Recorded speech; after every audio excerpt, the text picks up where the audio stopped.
কালকে আমাদের এক্সাম আছে, রোজা রেখে কি নকল করা যাবে? ইন্না লিল্লাহি ওয়া ইন্না ইলাইহি রাজিউন। এমনিতেই তো নকল করা গুনাহের কথা। একজন ইমানদার, একজন মুসলমান তিনি পরীক্ষা নকল করতে পারেন না, এটা গুনাহ। আল্লাহ তাআলা আমাদের জন্য হারাম করেছেন। সেখানে রোজা রেখে রমজান মাসে সেটি করলে তার অপরাধের ভয়াবহতা আরো বেশি হবে। সন্দেহাতীত ভাবে রোজার সম্মান নষ্ট হবে। যে মাসটা গুনাহ ত্যাগের মাস, সে মাসে গুনাহ করাটা হবে একরকম বিদ্রোহের মতো অপরাধ। সো অবশ্যই আল্লাহকে ভয় করা উচিত। এমনি মঈনুল হক আপনি লিখেছেন, আমি একজন ব্যবসায়ী, দোকান পরিচালনার কারণে নিয়মিত তারাবি পড়তে পারি না, তাতে কি আমার রোজার কোনো ক্ষতি হবে? ভাই মঈনুল হক, আপনি দোকান পরিচালনা করার কারণে তারাবি পড়তে পারেন না। এক্ষেত্রে আপনার দোকানে যদি একাধিক লোক থাকে তাহলে সেক্ষেত্রে পালা বদল করে আপনারা তারাবি পড়বেন।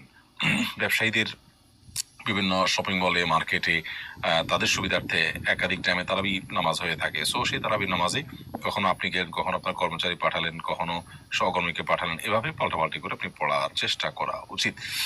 আর যদি কোনো কারণে সেটা করতে না পারেন তো একাকি আপনি তারাবি পড়লেও আপনার তারাবি আদায় হয়ে যাবে। এমনি শাহিন লিখেছেন, অসুস্থতা থাকা অবস্থায় গিয়ে রোজা রাখা ফরজ।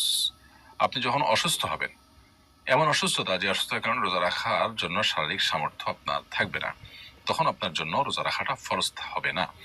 আর যদি আপনি অসুস্থতাটা এমন হয় যে সহনশীল পর্যায়ে থাকে এবং আপনি অসুস্থতার মধ্যে রোজা রাখতে পারেন, জাস্ট একটু কষ্ট হবে এটুকু, তাহলে আপনার রোজা রাখা কর্তব্য।